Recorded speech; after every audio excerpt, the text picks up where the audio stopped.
வணக்கம் மாணவர்களே. பன்னாட்டு சங்கத்தின் சாதனைகள் பற்றி பார்க்க உள்ளோம்.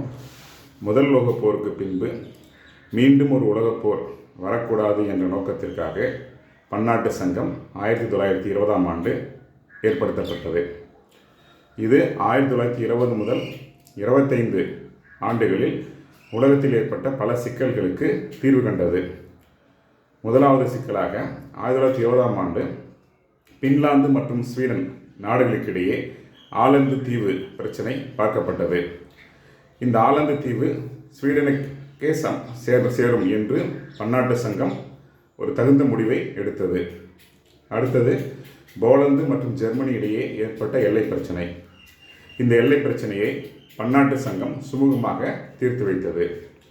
இறுதியாக 1925ஆம் ஆண்டு கிரீஸ் நாடு பல்கேரியா நாட்டின் மீது போர் தொடுத்தது.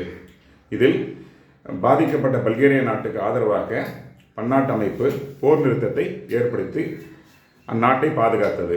இது போன்ற பல்வேறு சாதனைகளை பன்னாட்டு சங்கம் உலகத்திற்கு வழங்கியது. நன்றி.